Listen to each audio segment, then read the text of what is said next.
Bonjour à tous, merci de nous recevoir chez vous pour le 13h sur TUI TV. Je suis très ravie de vous retrouver. Voici les titres de cette édition.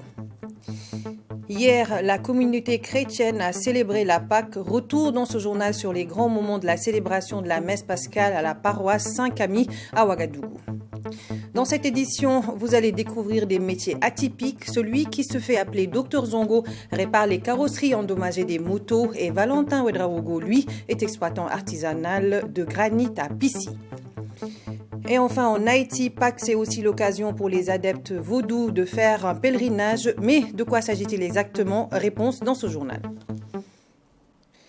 Et on ouvre ce journal avec cette actualité religieuse. Les chrétiens ont célébré ce week-end de par le monde la Pâque, la résurrection du Christ et donc le fondement de la foi chrétienne. À la paroisse Saint-Camille, la nuit de Pâques a été célébrée, une nuit au cours de laquelle plus de 200 candidats ont été baptisés et confirmés.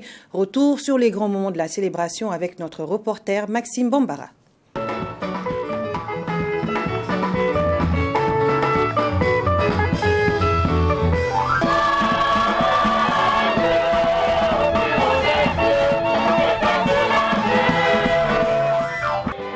Après la longue attente du temps de carême, ils sont désormais finis les temps de la Passion.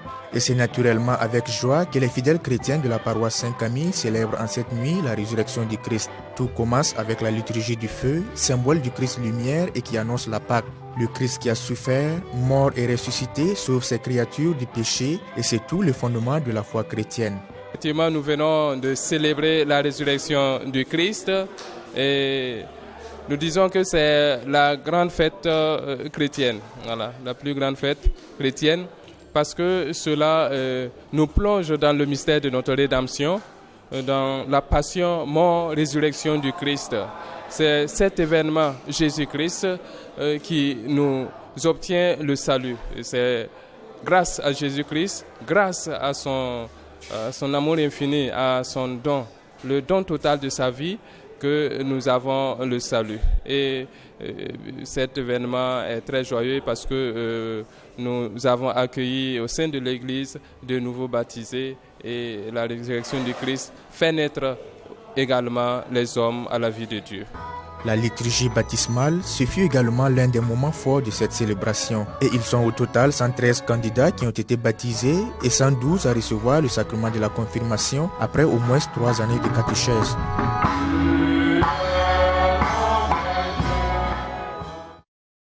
Être sel et lumière pour les hommes, c'est ce à quoi sont désormais appelés les néo-baptisés qui ont du reste pour la première fois communié au corps du Christ.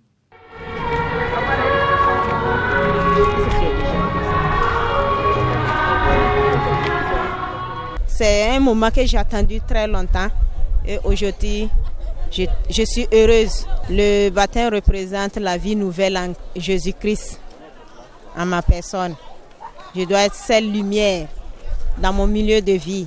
C'est plutôt dans le recueillement, beaucoup de recueillement pour accueillir, pour recevoir ce baptême-là que nous avons cherché depuis 3 ans. Nous avons suivi la catéchèse et nous avons appris à connaître le Christ et aujourd'hui nous l'avons reçu et nous sommes très heureux de cela.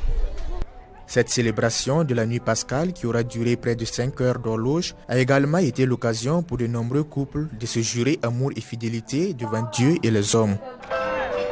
Ma Céline, je te donne cette alliance signe de mon amour et de ma fidélité.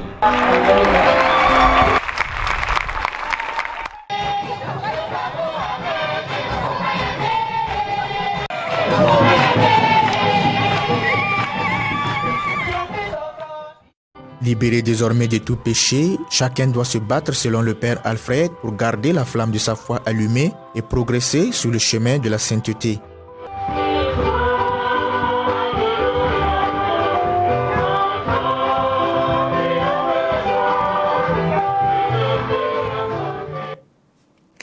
Et on On parle d'un départ à présent, celui d'Edwige Domingo. Elle a été à la tête du Fonds des Nations Unies pour la population UNFPA au Burkina Faso depuis mars 2015.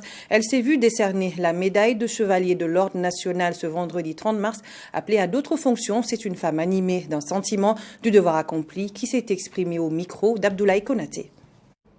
Mais je pars parce que avec le sentiment d'un devoir accompli, parce que le Burkina Faso, dans le plan national de développement économique et social, s'est engagé dans cette transformation en tant que pays, en tant qu'État.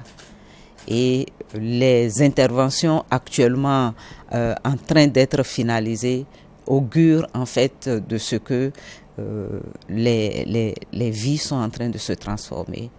Quand vous allez sur le terrain, vous discutez avec les communautés, vous vous rendez compte que les attentes d'il y a quelques 3 ans sont en train de se combler. Ici, j'ai trouvé l'engagement d'un gouvernement qui, chaque jour, pense au bien-être de sa population. Je suis arrivée depuis 3 ans. Ce n'est pas le premier pays où j'ai assumé les mêmes fonctions. Mais ce que j'ai vu au Burkina Faso, lorsque le gouvernement décide d'engranger une politique, il a déjà mobilisé plus de 60% des ressources financières pour réaliser cela. Et c'est ça qui motive notre engagement à soutenir le pays. Les résultats que nous avons réalisés ne justifient même pas la distinction que j'ai reçue aujourd'hui. Mais je l'ai accepté au nom donc de l'organisation qui m'a envoyé, mais en même temps au nom du fait que je me sens burkinabé.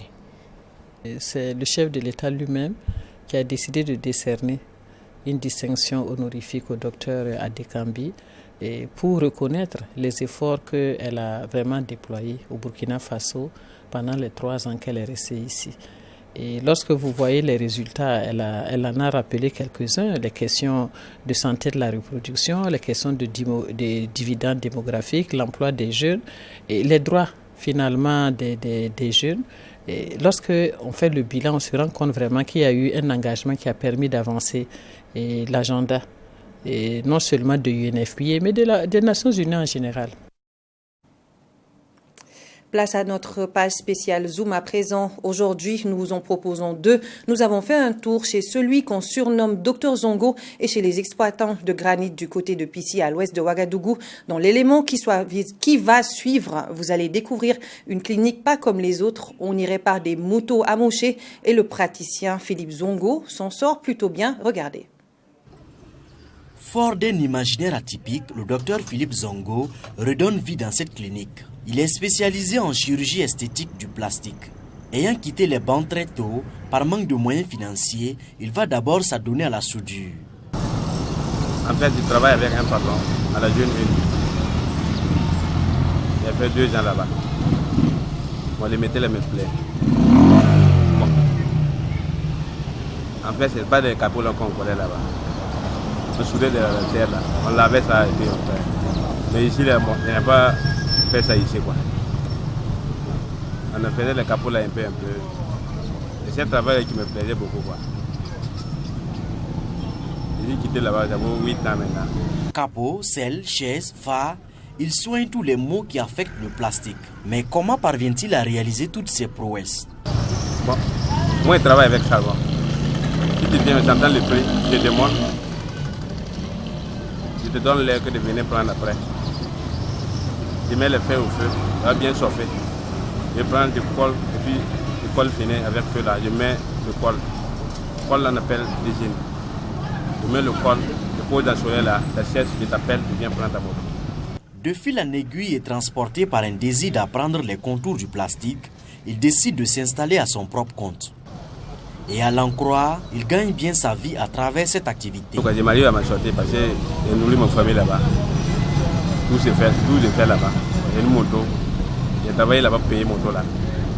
Donc j'ai tout fait là-bas. Donc je peux te dire que j'ai marié à ma sortie. Philippe Zongo fait partie de ces docteurs qui redonnent du sourire à ceux qui en ont besoin. Et c'est peut-être pour cela que ces consultations sont fortement appréciées par ses patients.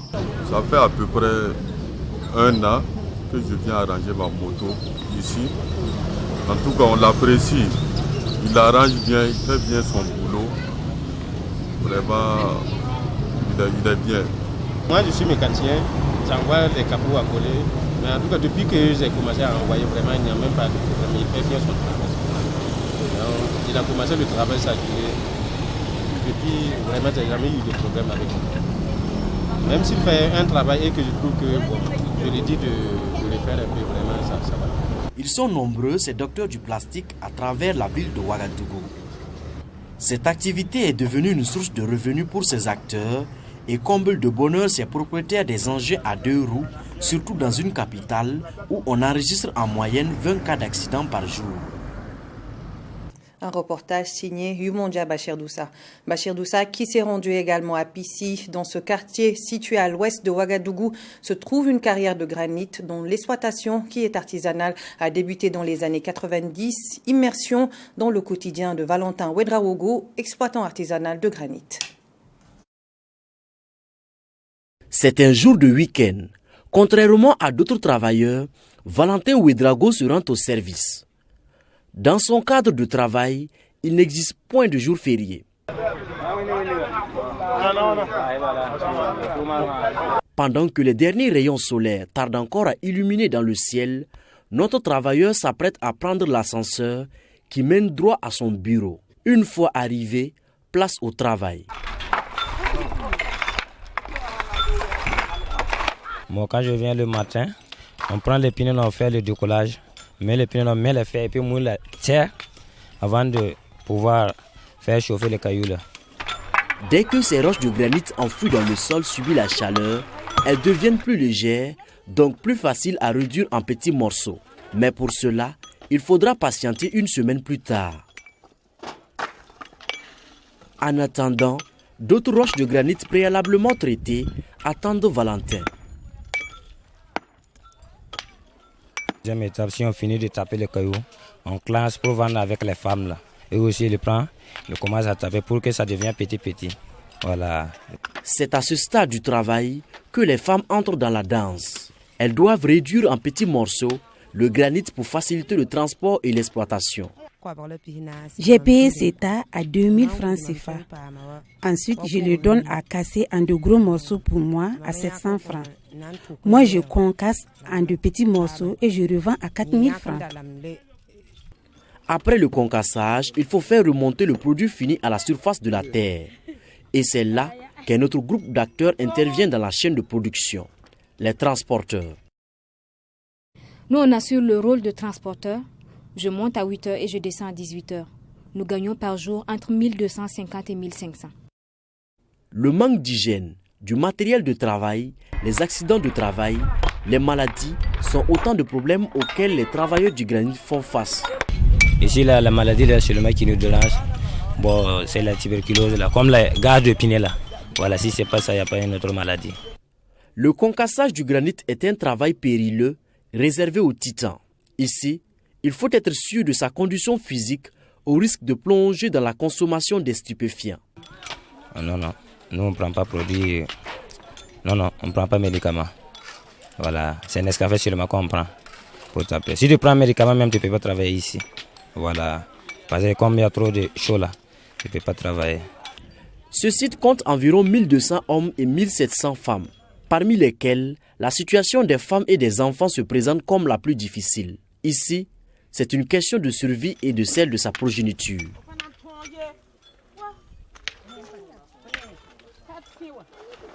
Je ne veux pas que mon enfant souffre dans sa vie comme moi. C'est pour cela que je me bats dans ce trou pour le scolariser. Je suis conscient que ce travail n'est pas fait pour les enfants, mais je viens pour avoir de quoi manger.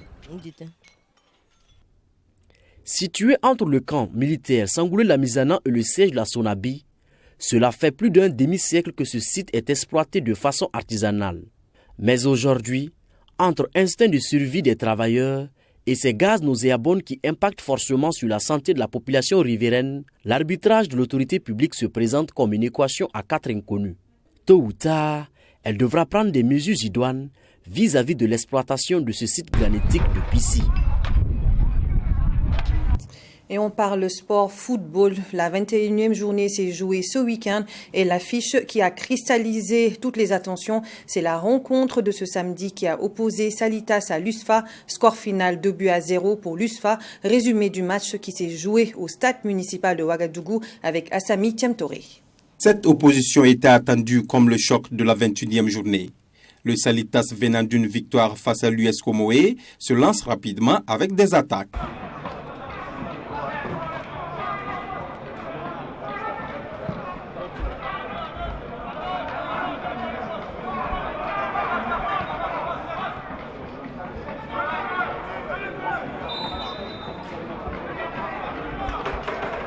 La première riposte franche des militaires, c'est avec ce coup franc sur une faute du portier.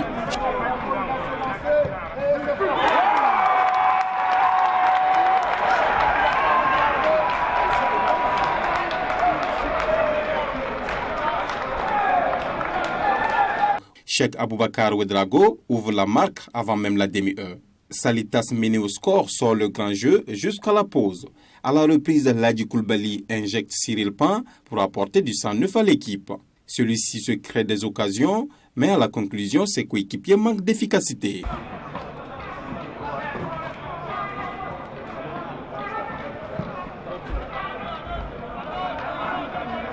Les militaires ne lâchent pas prise non plus à l'image de cette action.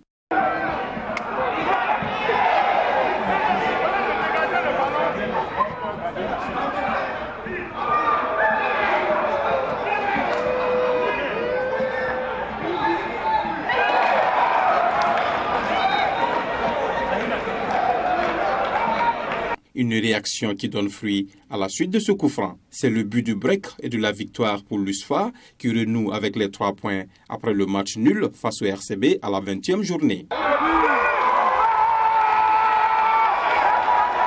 Ce soir, je pense que j'ai juste demandé aux enfants un petit mot.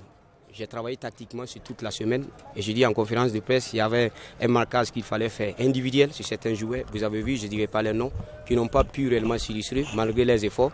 Il y avait un marquage strict sur eux, dans l'axe et sur le couloir. Et il y avait un bloc aussi qui a su respecter les choses, attendre, presser, être discipliné. Sur le plan tactique, on a été là. Et mentalement, je demandais aux autres, même si ce soir, toute la hiérarchie de l'USFA nous dit qu'il n'y a pas prime de match, nous devons gagner pour notre honneur. Nous sommes la seule équipe qui a plus de longueur d'invincibilité, pratiquement 12-13 matchs sans prendre de défaite. Mais il y a trop de nuls. Si on convertissait 3 à 4 de nos nuls en victoire, je pense qu'on allait être 2e ou 3e à l'heure actuelle. Donc il fallait mettre fin à cette hémorragie. Et je pense que c'est le mental. Ce n'est pas qu'on a été plus miraculeux que les autres sur le plan technique ou tactique. Mais je pense qu'on a eu des gens qui ont essayé de donner tout pour sauver l'honneur. Je suis déçu de la défaite et la manière même que l'équipe a évolué. Donc ces derniers temps-là, ça ne va pas du tout, ça ne va pas parce qu'on essaie de revoir le groupe, mais ça n'arrive pas à répondre. C'est logique quand les autres équipes ils sont jouables contre le Salitas, mais là, c'est à nous de revoir, comme on le dit, de changer de fusil d'épaule. Donc je crois qu'on ne peut pas en vouloir à quelqu'un et c'est nous-mêmes. Donc on essaiera de travailler encore plus. Ça nous reste 9 journées. Peut-être l'objectif n'est pas totalement gâté d'abord, mais on essaiera de faire tout ce qu'on peut pour remonter. Salitas totalise 34 points plus 5 et l'USFA 30 points plus 1 après ces matchs de la 21e journée. Voilà à l'instant le résumé de la rencontre USFA-Salitas dans le cadre du Face au Foot. Pour le reste de l'actualité sportive, c'est ce soir avec Moussa Voubila à 21h dans Sport 3. Il reçoit pour vous l'international Patrick Malo. Hors de chez nous à présent, direction l'Amérique du Sud, où la Pâque, c'est aussi un moment important pour une autre religion, le vaudou. Chaque année, des adeptes de cette religion controversée en Haïti effectuent un pèlerinage entre sacrifices et rituels. Reportage au nord de Port-au-Prince, la capitale haïtienne. C'est l'un des moments les plus importants de la religion vaudou en Haïti. Pâques est l'occasion d'un pèlerinage à Souvenance, petit village au nord de Port-au-Prince, la capitale. Habillés en blanc, la couleur de leurs croyances, des milliers de personnes s'y rassemblent pour sacrifier des animaux, faire des offrandes, danser. La transe est mystique et envoûtante. Cette religion venue d'Afrique avec les esclaves est très présente au Brésil, à Cuba et dans les Caraïbes. Elle rassemblerait 50 millions de pratiquants dans le monde.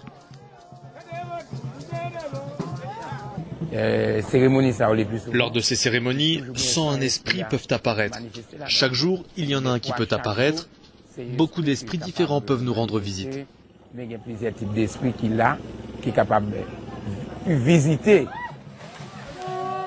Après les sacrifices des animaux, la cérémonie se poursuit par un bain, source de purification et de chance, selon la croyance. En Haïti, la religion vaudou est controversée. Sous la présidence Martelly, entre 2011 et 2016, la constitution haïtienne a changé, faisant craindre aux pratiquants plus de discrimination. Cap sur Moscou à présent, la capitale russe qui a accueilli ce week-end les 71 diplomates expulsés des États-Unis, les diplomates et leurs familles. Une autre étape donc dans l'affaire Skripal et la riposte ne s'est pas fait attendre du côté de Moscou. Moscou qui a annoncé la fermeture du consulat américain de Saint-Pétersbourg et l'expulsion de son territoire de 60 diplomates américains. Moins d'un mois après la tentative d'assassinat de Sergueï Skripal, les 60 diplomates russes expulsés des États-Unis ont atterri à Moscou, accompagnés de leurs familles. En tout, 171 Russes sont descendus ce dimanche des 2 avions partis de New York et Washington. Quelques heures plus tôt, un bus avait quitté l'ambassade de Russie aux États-Unis. Sur le pare-brise, un QR code renvoyait à cette déclaration de l'ambassadeur. Aujourd'hui, des dizaines de collègues, diplomates russes, quittent les États-Unis d'Amérique.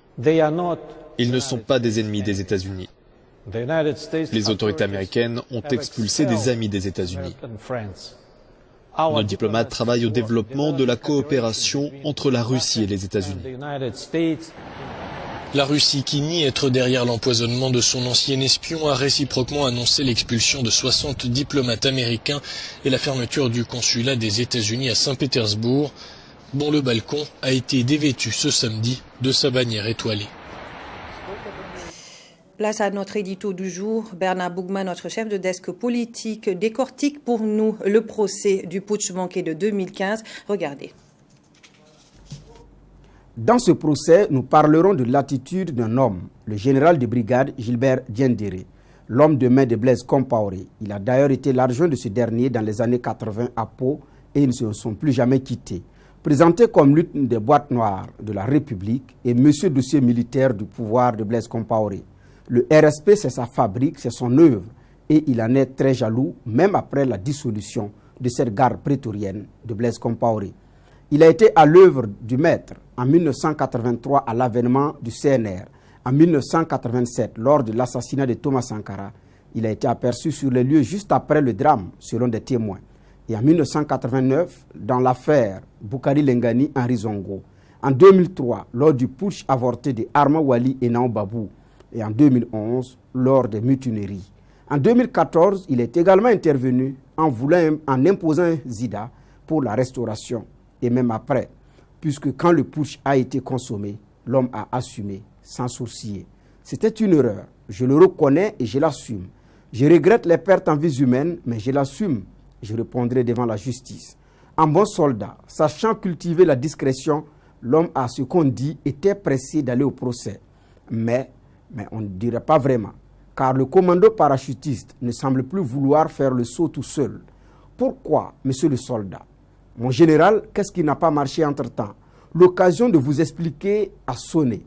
Alors, courageusement et pour l'honneur du béret, allez-y. L'histoire vous attend.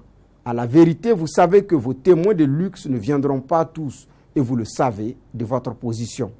En quoi l'absence de Macky Sall ou de Gilles Thibault, qui a d'ailleurs refusé de vous serrer la main et qui vous a déchu de la Légion d'honneur, peut vous empêcher de dire la vérité? Mon général, même l'argumentaire qui consiste à dire que vous avez pris les choses pour nous éviter le pire ne saurait prospérer, car en bon soldat, vous savez les implications en la matière. Et vous êtes un général en son temps sans fonction officielle dans la hiérarchie militaire, surtout que vous savez les implications d'une telle situation. Alors mon général, levez-vous et assumez-vous. Pour l'honneur du béret et pour l'honneur du soldat, assumez-vous. Voilà, c'est la fin de ce journal. Merci de l'avoir suivi. Il a été préparé par toute la rédaction de Tweet TV. Tweet TV que vous pourrez retrouver dès ce 4 avril au 254 sur le bouquet canal. Excellente suite de programmes et à demain, même heure.